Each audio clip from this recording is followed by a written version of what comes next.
já tem falado lá em Guaramirim, a gente tem trabalhado sobre família, esse tema tão precioso nos nossos dias, e eu gostaria de compartilhar com vocês essa palavra. E é uma palavra que muitas vezes a gente passa desapercebida, porque a gente lê a Bíblia de forma rápida, e a gente perde muitos detalhes que estão ali. Detalhes tão preciosos da palavra que na rotina a gente esquece. Então, abre tua Bíblia em Gênesis 25, para acompanhar o texto comigo.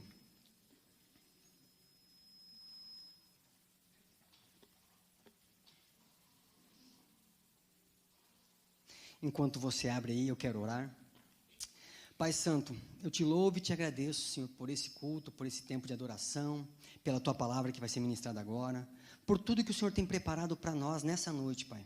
Que seja uma palavra de renovo, que seja uma palavra de restauração, que seja uma palavra de edificação, que seja uma palavra de mudança de mentalidade, Pai, em nome do Senhor Jesus.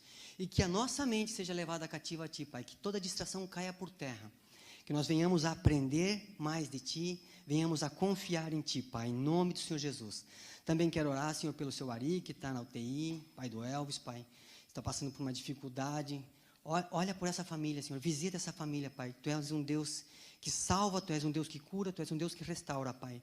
Nós cremos no Teu agir na família do Elvis, Pai. Também pela Miriam, pela mãe dela, Dona Maria Margarida, que está internada, Pai. Visita também, Senhor. Tu és o Deus da cura, Tu és o Deus da salvação, Pai, em nome do Senhor Jesus. Visita a Cíntia, Pai, em nome do Senhor Jesus. A Cíntia e a Dona Maria Margarida, Pai. E provê, Senhor, que se cumpra a Tua vontade na vida dessas pessoas, Pai. Assim nós oramos agradecidos em nome do Senhor Jesus.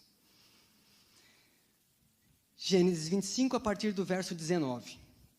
Este é o registro dos descendentes de Isaque, filho de Abraão. Abraão gerou Isaque, ele tinha 40 anos, quando se casou com Rebeca, filha de Betuel, o arameu de Padã Arã, e irmão de Labão, também arameu. Isaque orou ao Senhor em favor da sua mulher, porque era estéril. O Senhor respondeu à sua oração, e Rebeca, a sua mulher, engravidou. Os bebês lutavam entre si dentro dela. Por isso perguntou, por que me está acontecendo isso? Foi então consultar o Senhor. O Senhor lhe disse, 2 nações estão no seu ventre. Desde as suas entranhas 2 povos se separarão. Um povo será mais forte que o outro, o mais velho servirá ao mais novo. Ao chegar a época de dar à luz, confirmou-se que havia gêmeos no seu ventre. O primeiro a sair era ruivo, e todo o seu corpo era coberto de pelos, como um manto. Por isso deram-lhe o nome de Esaú. Depois saiu o seu irmão, com a mão agarrada no calcanhar de Esaú. Por isso deram-lhe o nome de Jacó. Isaque tinha 60 anos de idade quando Rebeca os deu à luz. Os meninos cresceram. Esaú tornou-se caçador habilidoso, um homem dado ao campo, ao passo que Jacó era um homem tranquilo que ficava no acampamento. Isaque amava Esaú, porque saboreava as caças que lhe trazia. Rebeca amava Jacó. E a primeira coisa que eu queria falar contigo a respeito desse texto é que problemas familiares não resolvidos, eles se repetem. Se nós experimentamos problemas familiares com os nossos pais, e eles não foram tratados na minha vida cristã, eles vão se repetir. Eu vou trazendo uma carga familiar e eu vou acabar replicando tudo aquilo que eu conheço. Então a gente vai olhar para a vida de Isaque, esse homem de Deus, esse filho da promessa, e a gente começa a analisar essa história. São 2 personagens só, Isaque e Rebeca. Isaque é um moço de 40 anos que não foi procurar mulher. Foi o pai dele que enviou Eliézer, o Damasceno, o empregado, para buscar uma mulher para ele, a uns 400 quilômetros de distância. Porque esse filho ainda não pensava em casar. Ele casou com 40 anos, ele teve essa mulher com 40 anos. Aos 60 ele começou a ter filhos, tudo bem que ele era estéril, aos 60 anos. E como eu comentei hoje de manhã, 60 anos é uma boa idade, não é? Para ter netos e não para ter filhos. Esse homem é um homem que tem uma atitude passiva no seu lar. Ele não saiu em busca da sua noiva. Ele não saiu para conquistar aquilo que Deus tinha preparado para ele. Alguns propósitos espirituais, Isaque conquistou. E isso é tremendo. Mas na família a gente começa a estudar Isaque e Rebeca, a gente começa a perceber problemas familiares que não foram resolvidos. E quando você acompanhar comigo, você vai perceber que há uma desestrutura familiar. Há problemas ali emocionais, há um distanciamento, há dores, há amargura. E vai chegar um ponto em que a gente vai ler que vai haver violência. Nessa família tem mentira, tem favoritismo, vai haver manipulação e precipitação. Queria que você pensasse nisso.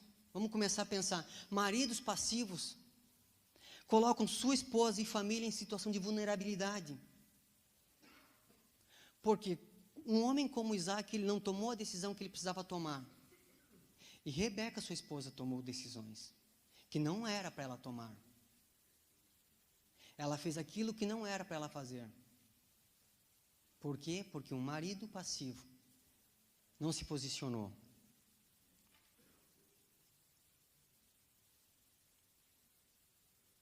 E a graça de Deus transforma esses maridos passivos, mas a gente precisa pegar e desejar isso aí.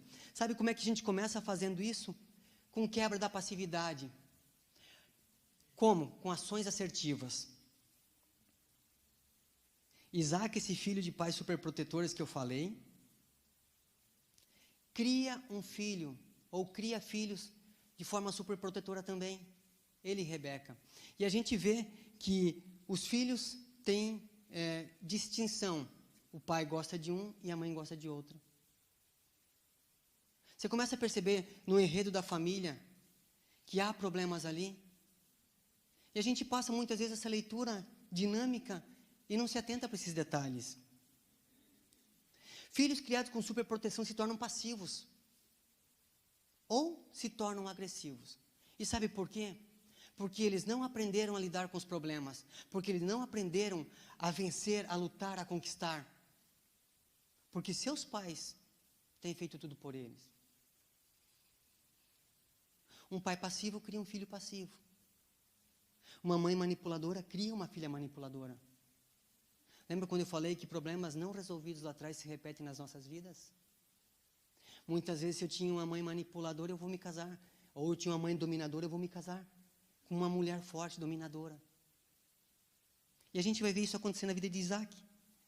Gênesis 26, 12 diz que Isaac semeou naquela terra, no mesmo ano colheu a 100 por um, porque o Senhor o abençoou. O homem enriqueceu, a sua riqueza continuou a aumentar até que ficou riquíssimo. A gente olha para Isaac e vê, ele é um homem de conquista. Fora de casa, Isaac, ele vende, ele se empenha, ele luta. Mas dentro de casa, Isaac não se importa com o que está acontecendo. Ele não tem um relacionamento familiar. Ele não ouve as necessidades da sua esposa. Ele não conhece o coração dos seus filhos. E muitas vezes essa é a nossa realidade. A gente se empenha para ser bons empresários, bons funcionários, conquistar cada vez mais lá fora. Mas nós, como homens, quando chegamos em casa, a gente olha para essas coisas pequenas de casa e acha que são muitas futilidades. Isso é coisa para minha mulher resolver. Ela que resolva. E a mulher clamando, me ajuda, os nossos filhos precisam de uma orientação e direção. Não, resolve tu. Decide você. Sabe o que isso faz? Causa esfriamento no casamento. Porque essa esposa que precisa de superproteção, essa esposa que precisa de proteção, de direção, ela não encontra em nós. Ela precisa fazer como Rebeca. Ela precisa tomar decisões sozinhas. Muitas das decisões que vão causar frustração, dores e perdas.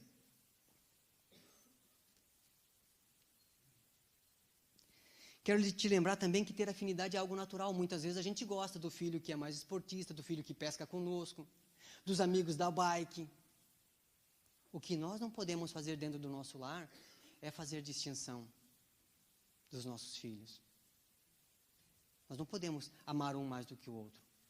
Mas nós precisamos aprender a como lidar com essas diferenças que nós temos dentro de casa. Não é porque o comportamento, o temperamento, o pensar diferente. A gente precisa trazer eles para perto com amor. E não fazer como Isaac fez. Preferir um e o outro tem que ficar com a mãe. Ser passivo com os filhos. Predileção é o nome dessa doença. Isso pode determinar o nosso amor com os nossos filhos.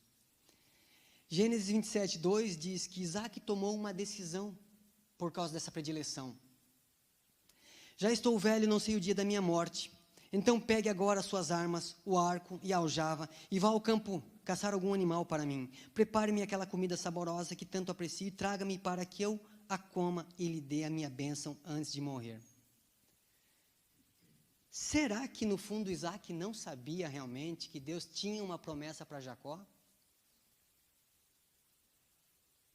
Veja que a passividade, que a predileção de Isaac faz com que ele queira abençoar o filho que não era para ser o filho abençoado. Deus já tinha separado essa promessa para Jacó no ventre, porque Deus conhecia a personalidade, a intenção do coração de Esaú. Esaú é um homem que vende a sua primogenitura por um prato de lentilhas. Você acha que Deus ia confiar o governo de um povo na mão de um homem desse? De uma família na mão de um homem desse? Que se vende por um prato de comida? O que esse pai faz? Esse pai não ouve mais a voz de Deus. Esse pai não consulta a Deus. Ele apenas decide. Eu quero te abençoar, então vai caçar. Esse mesmo Esaú, ele é omisso com seu pai, ele não conta os pecados dele. Você consegue perceber? Você começa a entender que essa família tem um distanciamento? Até agora o pai não sabe que ele vendeu a primogenitura. Até agora ninguém falou nada para ele. Um pai distante emocionalmente. Isaac é um marido física e espiritualmente distante dentro de casa. E a gente começa a perceber pelo texto. Aí o que ele faz com essa situação? Ele força a Rebeca a tomar essa decisão errônea. Em Gênesis 27:5 diz: Ora, Rebeca estava ouvindo o que Isaac dizia ao seu filho Esaú. Quando Esaú saiu ao campo para caçar, Rebeca disse ao seu filho Jacó: Ouviu seu pai dizer a Esaú, seu irmão: Traga-me alguma caça e prepare-me aquela comida saborosa, para que eu a coma e o abençoe na presença do Senhor antes de morrer. Agora, meu filho, ouça bem e faça o que lhe ordeno. Vá ao rebanho e traga-me 2 dos melhores cabritos, para que eu prepare uma comida saborosa para o seu pai, como ele aprecia. Então, você a levará ao seu pai para que ele coma e o abençoe antes de morrer. Rebeca toma uma decisão. Rebeca quer controlar a situação. Você já parou para pensar que Rebeca não conheceu Sara? Sara inadvertidamente vai lá e toma uma decisão. Ela não consulta o Senhor, ela vai lá e põe uma escrava para Abraão. Rebeca não consulta o Senhor também. Embora ela soubesse da promessa, que era Jacó quem iria receber a bênção, ela diz: eu preciso fazer alguma coisa, eu preciso me posicionar, já que o meu marido não se importa, já que o meu marido não busca a vontade de Deus, já que o meu marido não está preocupado com a situação, eu vou fazer alguma coisa. E para isso ela usa manipulação. Agora ela faz com que o seu filho também vá por esse pecado, por esse caminho. E eu quero te fazer que a gente precisa, te fazer lembrar que a gente precisa de mulheres fortes. Quem é Rebeca? Rebeca é uma mulher forte. Em Gênesis 24:57, os irmãos dela, quando Damasceno e Eliezer foi buscar ela, disseram: olha, tem um cara aqui, assim, assim, assado, mas nós não sabemos se você deve ir com ele. Ela prontamente decidiu, ela não consultou os irmãos. Ela decidiu e foi. Mas sabe que se a gente parar para pensar nisso, ela não buscou a Deus? Esse é o problema muitas vezes da nossa independência. Independência, não depender de Deus. As melhores decisões que nós tomamos são na dependência de Deus. Ela tomou uma decisão que até deu certo. Ela foi e casou com um cara de um país, de um lugar distante, que foi bênção, que tinha uma riqueza, mas emocionalmente esse cara não foi um marido perfeito para ela.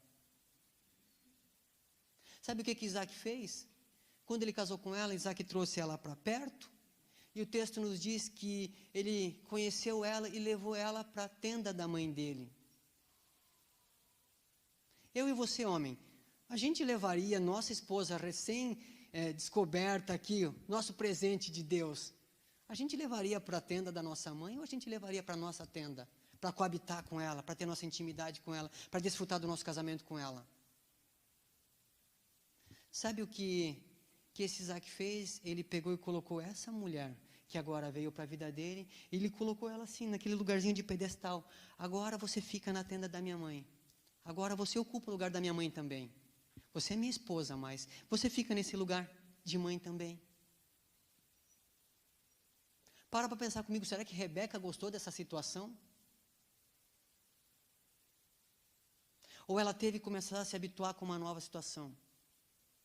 Aquela mulher forte, agora é exposta a uma nova situação, agora é obrigada a tomar decisões que muitas vezes ela não quer. Porque o marido que ela tem é passivo. Volto a dizer, o errado é não depender de Deus. E esperar pelas mudanças exige paciência, coragem e humildade. E quero dizer para você, mulher que está aqui, se tu está com esse problema, espera, com paciência, coragem e humildade. Põe a tua dependência no Senhor. Não tenta passar à frente, não tenta resolver com as tuas mãos. A gente vai aprender com Rebeca aqui a quantidade de dor, de sofrimento que vai ser causado quando nós não estamos na dependência de Deus. Quando nós não nos colocamos nesse lugar de dependência. O texto de Efésios 5:25 diz assim: maridos, cada um de vocês deve amar a sua esposa, assim como Cristo amou a igreja e entregou-se por ela, para santificá-la, tendo-a purificada pelo lavar da água por meio da palavra, e apresentá-la a si mesmo como igreja gloriosa, sem mancha, nem ruga, nem coisa semelhante, mas santa e sem culpa. Até aqui. Queria que você entendesse, Cristo se entregou incondicionalmente. O apóstolo Paulo nos ensina que nós devemos nos entregar pelas nossas esposas, devemos amá-la incondicionalmente. E a gente encontra jovens hoje casando e levando o videogame junto no casamento. Isso é amar incondicionalmente? Isso é amar verdadeiramente a esposa? Quando nós levamos aquilo que mais nos agrada? O texto continua me dizendo em 28, da mesma forma os maridos devem amar cada um a sua esposa como o seu próprio corpo. Quem ama a sua esposa ama a si mesmo. O que ele quer dizer com isso? Cuide da sua esposa. Ouça a sua esposa, entenda as necessidades dela, acompanhe a fragilidade dela. Senta no sofá e ouve o que ela está dizendo. Mas muitas vezes a gente chega em casa e diz assim, minha esposa está uma mulher rixosa. Será que ela está como uma goteira batendo, porque ela não está comunicando algo para você que você precisa fazer e você não posicionou ainda? É um posicionamento.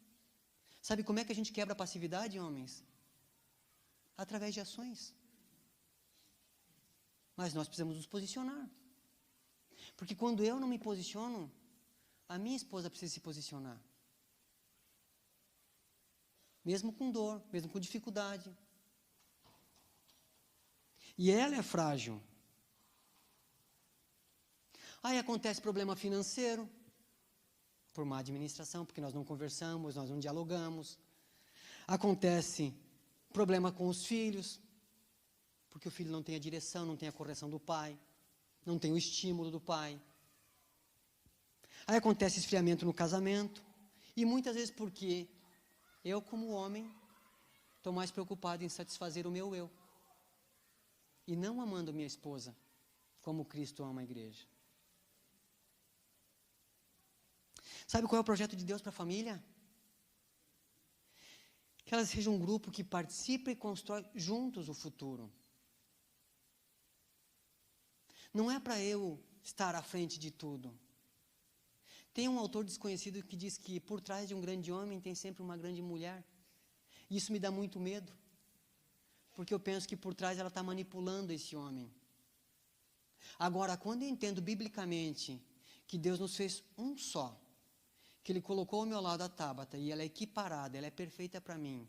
Ela vai me ajudar nas minhas fraquezas, assim como eu vou ajudá-la nas fraquezas dela. Que nós unidos somos um só.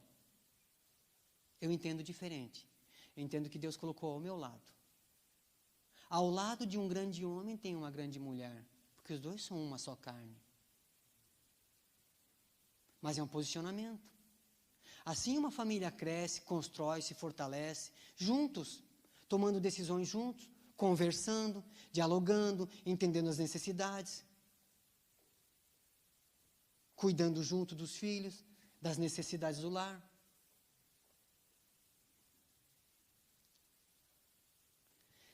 Jacó, tadinho do Jacó, né? Jacó concorda submisso, dominado. Você acha que o filho não podia ter dito, não, mãe, isso está errado?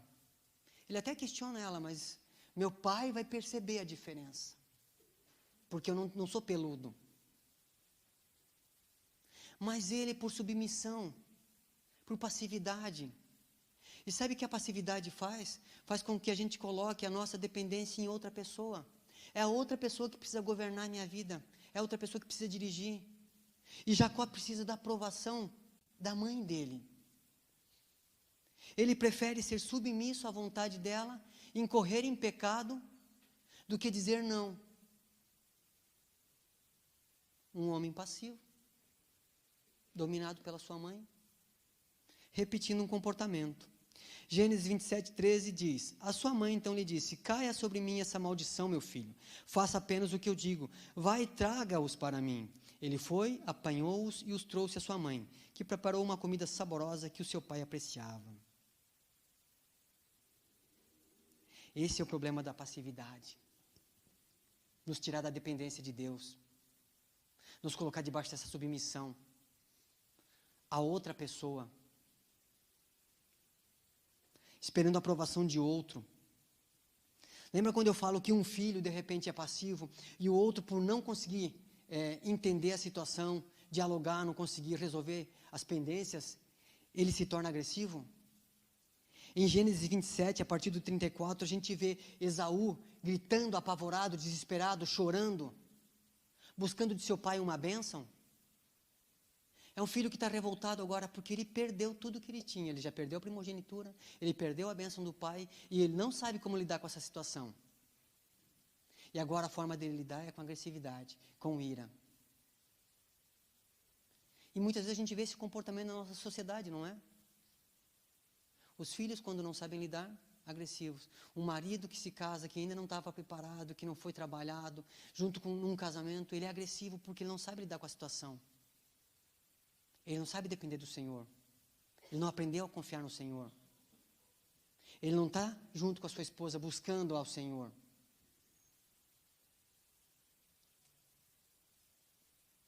E queria que você começasse a entender também que quem manipula ou controla vai usar todas as maneiras para que os outros façam o que ele quer. Seja através da gritaria, seja através de outras ferramentas, seja da mentira, seja do engano, seja através da precipitação, a gente vai usar ferramentas para manter o controle das coisas, buscando dominar. E me choca que Isaac é tão passivo que ele não repreende.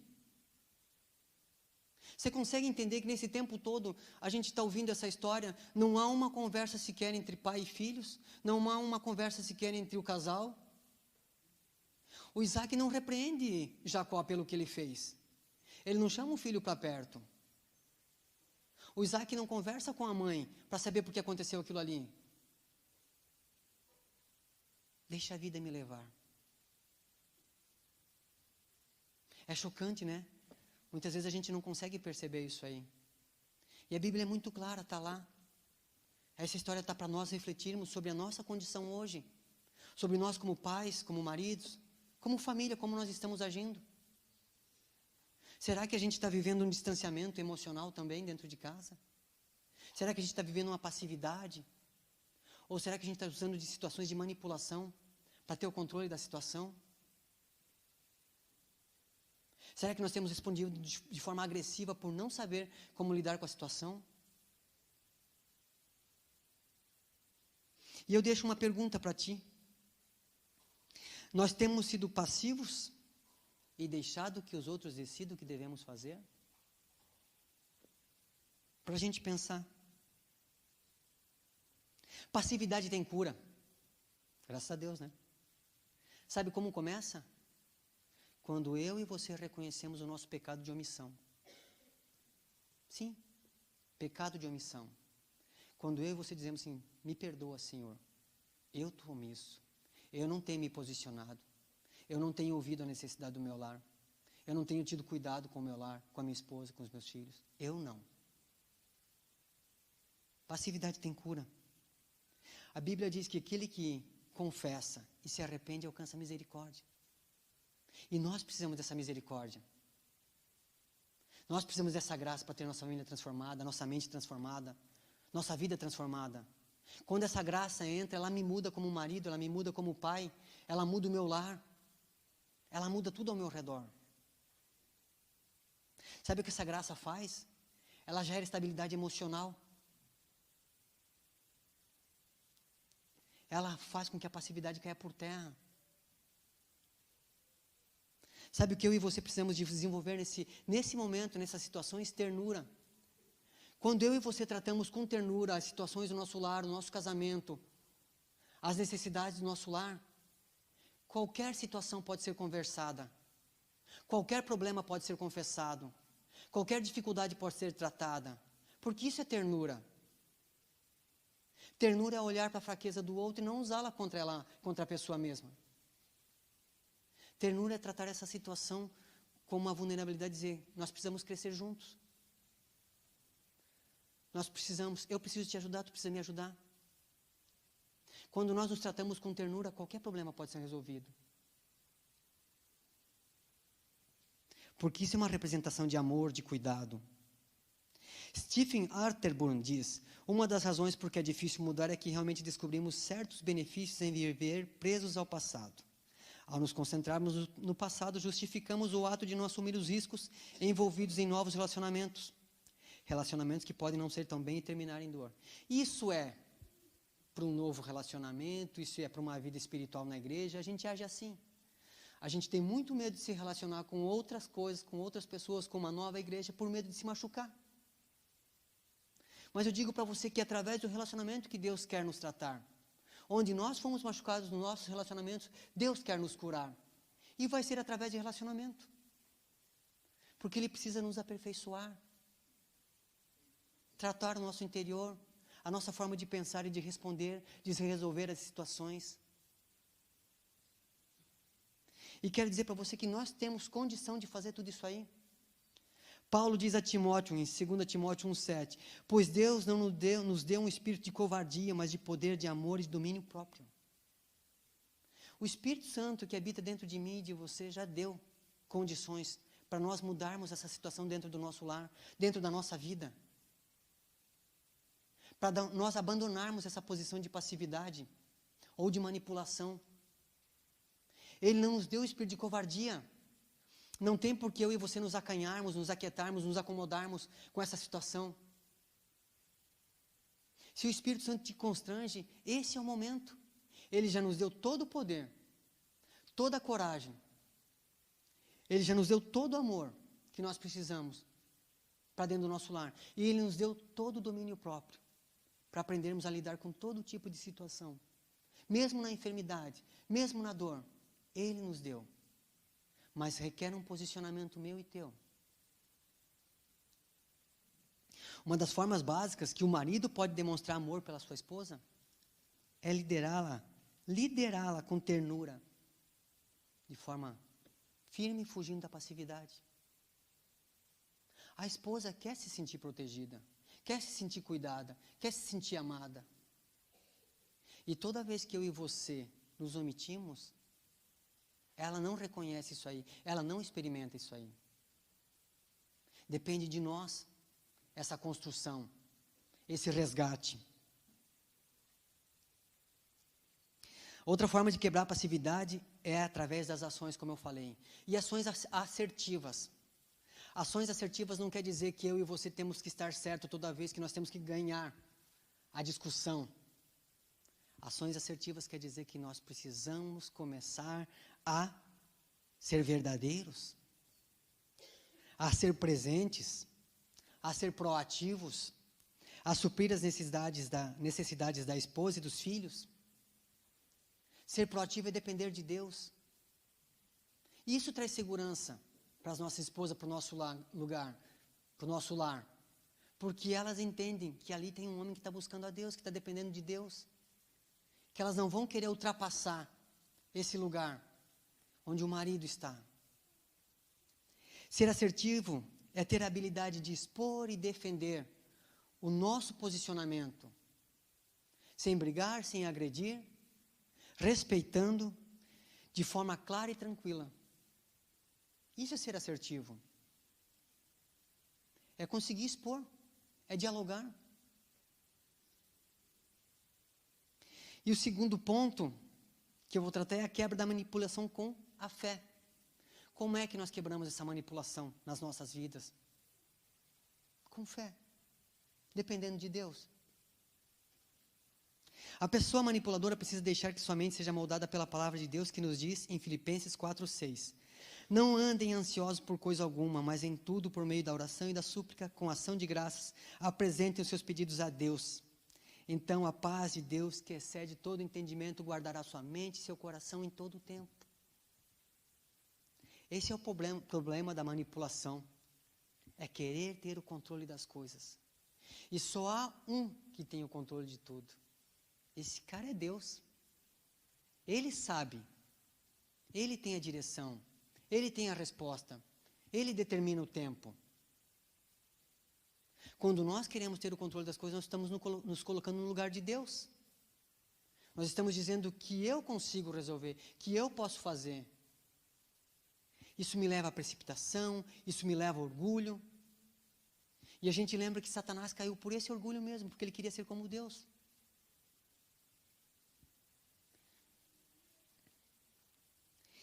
Assumir o controle de uma situação cuja mudança não está no nosso poder é desejar ser como Deus.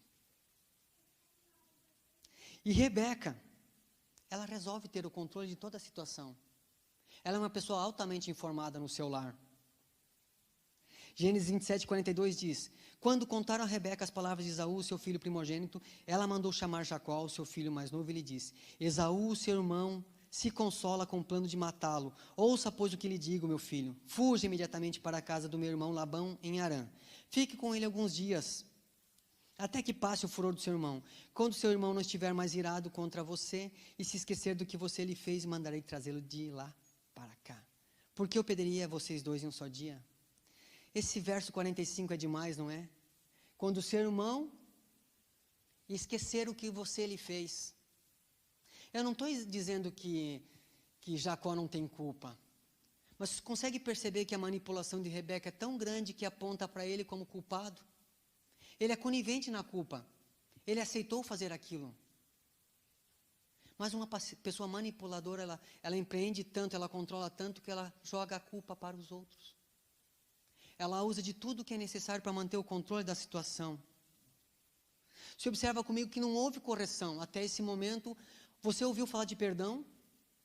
Eu não tratei de perdão em nenhum momento aqui. Nessa história aqui, nesse momento da história, a gente não ouve falar de perdão. Não há correção, ninguém conversa, esconde-se tudo, deixa-se como está, vai se empurrando com a barriga. E o sofrimento só aumentando.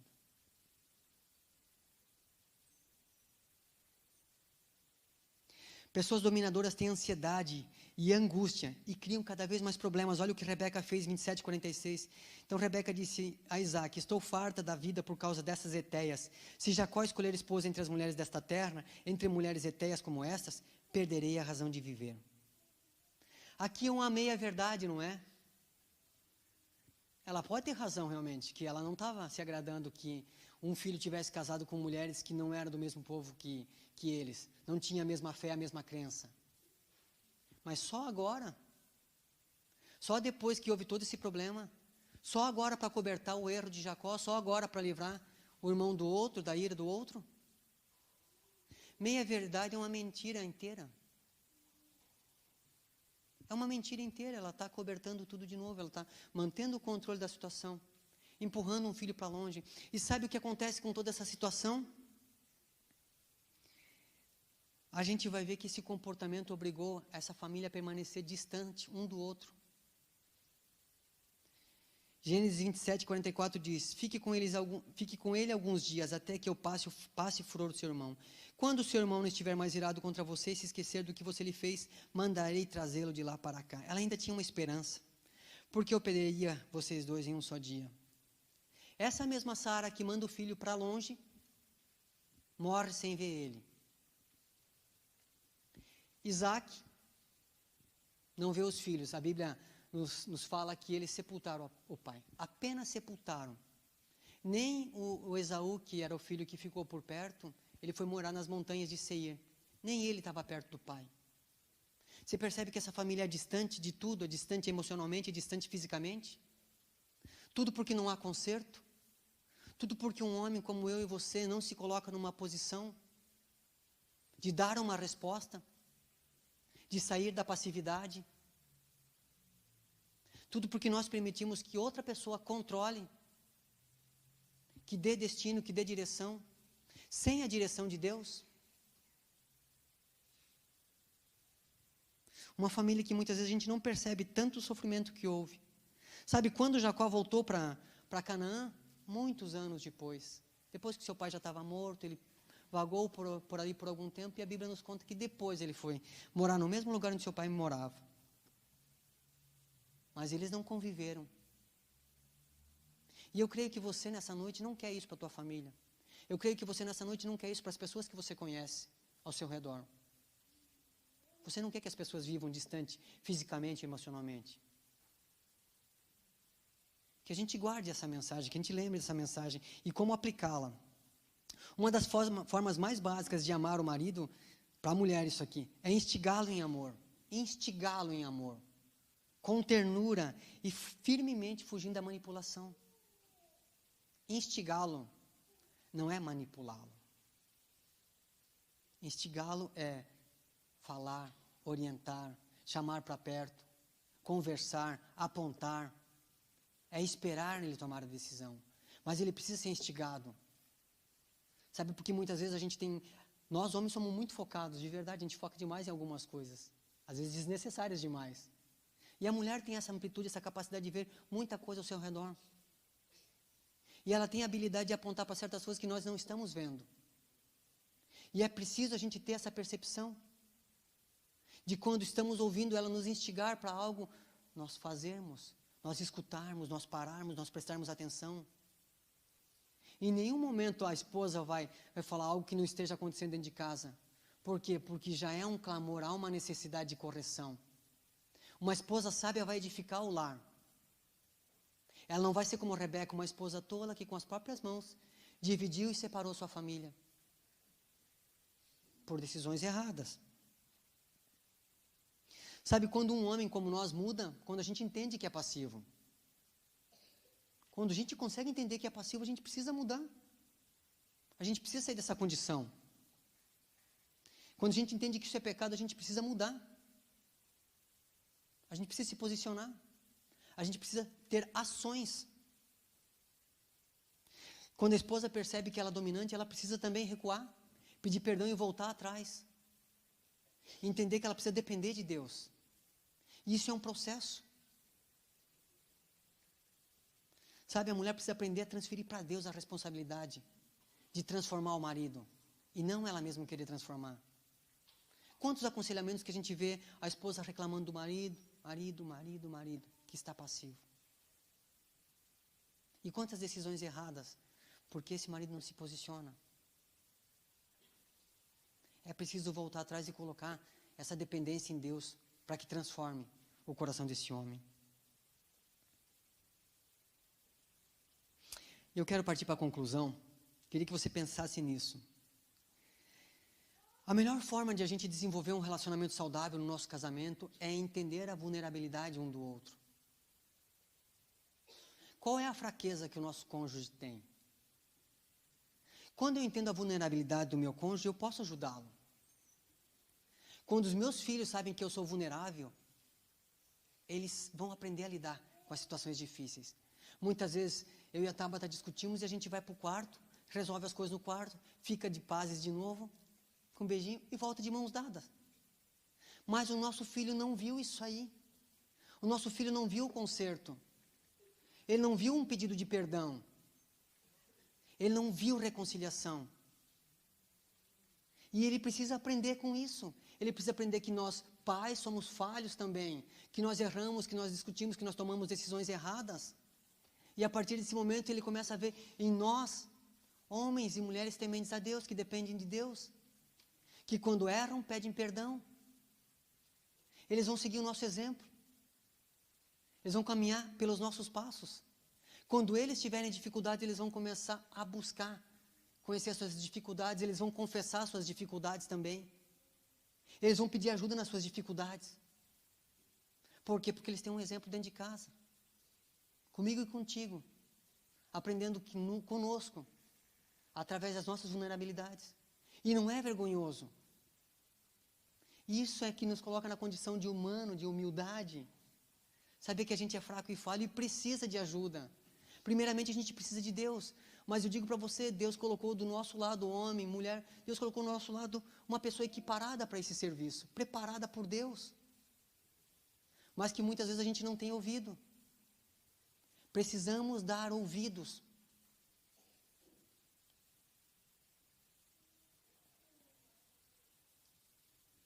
A graça de Deus é algo tão maravilhoso que ela transforma a distância em intimidade. Eu queria que você pensasse nisso. Muitas vezes o nosso relacionamento às vezes está frio por causa de um distanciamento que acontece. Por quê? Porque a gente não para conversar, para se relacionar, para ouvir, para entender, para responder. A gente não investe tempo junto, em comunhão, em intimidade. E o nosso relacionamento vai esfriando. Mas a graça de Deus transforma isso em intimidade. A graça de Deus transforma passividade em ações assertivamente amorosas. E eu não estou dizendo que a gente não vai errar. Só que a nossa esposa ganha uma confiança tremenda quando ela olha para nós e vê nós buscando em Deus, buscando um posicionamento, agindo de forma firme, posicionado, tentando resolver. Tem coisas que eu não sei como resolver, mas precisamos buscar em Deus e precisamos orar para isso. Aí sim, aí ela encontra um lugar de segurança, um lugar de refúgio. Aí ela confia que Deus vai agir. Aí ela se põe junto nesse caminho, nessa liderança, nesse propósito. Graça transforma a manipulação em posicionamento de fé e paciência. Por quê? Porque agora essa esposa olha para o marido que está buscando. Porque agora ela resolve esperar. Porque agora ela diz, eu não posso tomar a frente. Eu não estou preparada para isso. Eu não fui chamada para isso. Esse lugar não é meu. Esse lugar é nosso. Ao buscar Deus e depender dele, o marido não só é capaz de compreender seu papel como líder e protetor do lar, mas também passa a agir como tal. Isso é um entendimento. A gente começa a entender que quando a gente depende de Deus, nós conseguimos ser líder e protetor. E a esposa aprende a não atropelar as decisões, na expectativa de que a gente nunca venha a falhar. Como é que eu aplico essa mensagem na minha vida? Pessoal do louvor, se quiser vir. Primeiro ponto, eu decido. Tudo passa a partir de uma decisão nossa, minha e tua. Eu decido. Eu decido ser assertivo no meu relacionamento familiar. Eu decido ser verdadeiro. Eu decido estar presente, tomando decisões. Eu decido ser proativo. Sabe, ser proativo é olhar a necessidade, é ver a louça na pia também e lavar, é ajudar, é se importar. Isso é ser proativo. É suprir as necessidades da esposa e dos filhos. Ser proativo é depender de Deus. Ser proativo é expor e defender meu posicionamento de forma clara, tranquila e objetiva, sem gerar conflitos. Mas passa por uma decisão. Passa por um posicionamento. Passa por uma atitude. Segundo ponto, eu decido buscar e confiar no agir de Deus.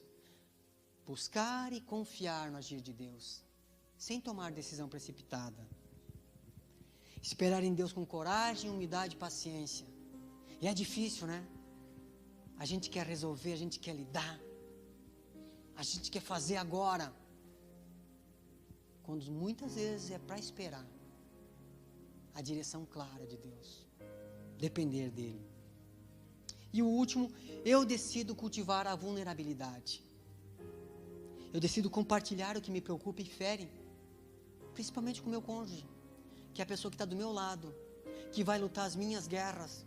Que vai me apoiar. Que vai me ajudar a levantar. Não é bom que o homem fique só. Far-lhe-ei uma ajudadora, alguém equiparada, preparada para ajudá-lo nesse processo.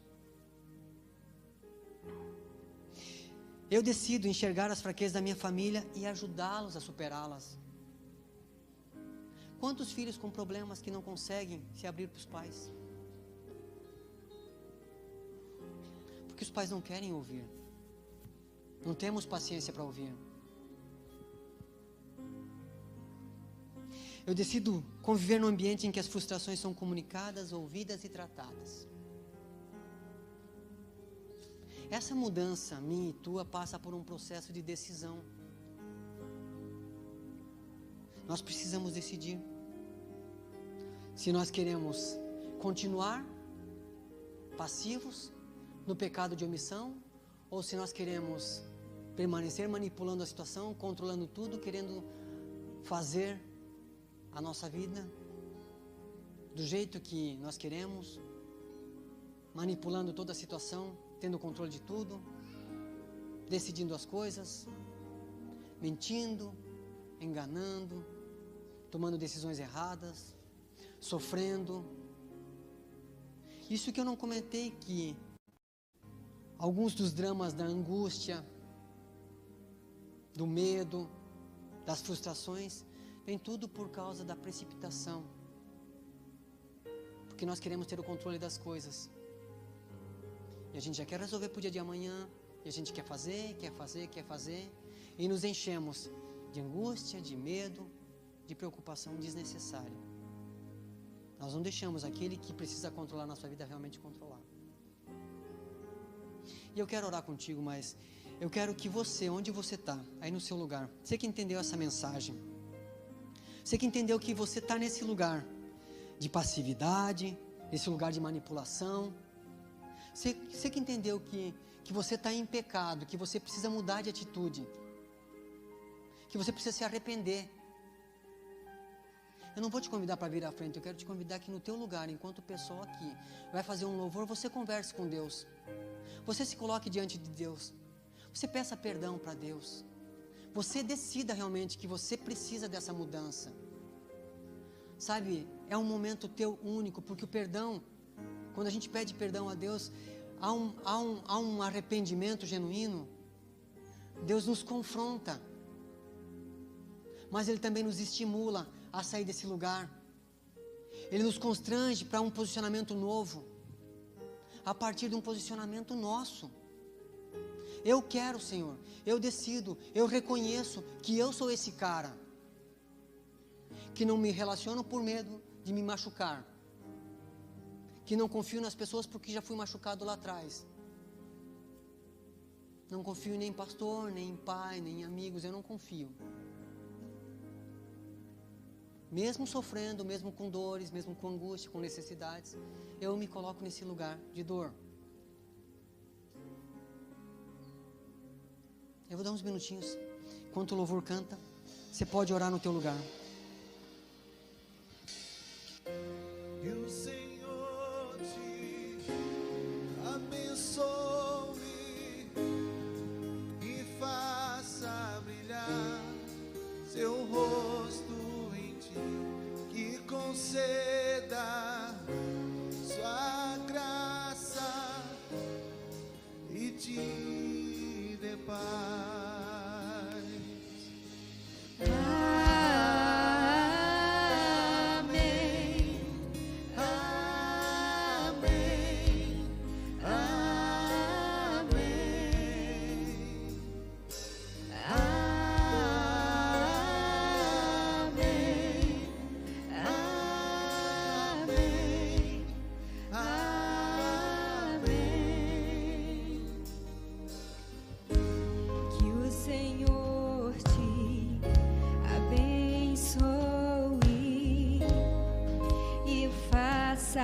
Brilhar seu rosto em ti e conceda sua graça e te dê paz.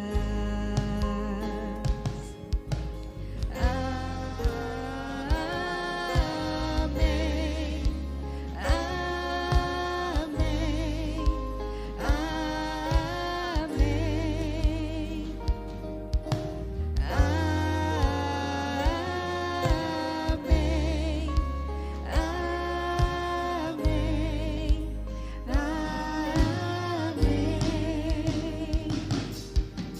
Você que está com a sua família do seu lado, marido, abrace a sua esposa, abrace o seu filho e vamos orar juntos.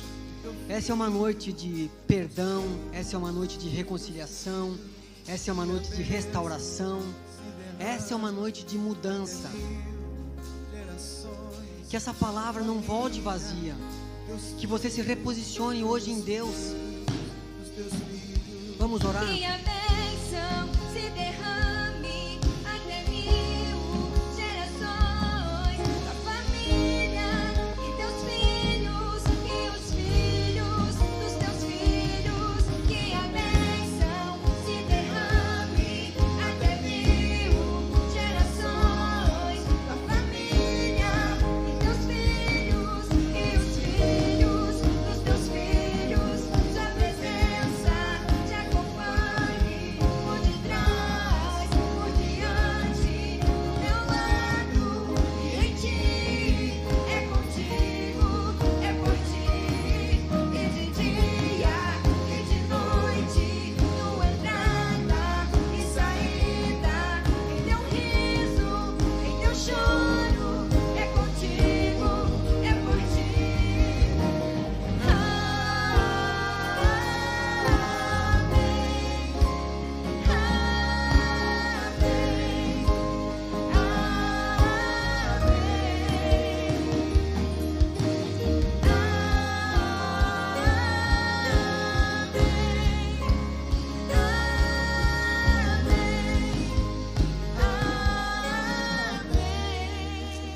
Amém. Senhor, nós queremos te pedir perdão, Senhor.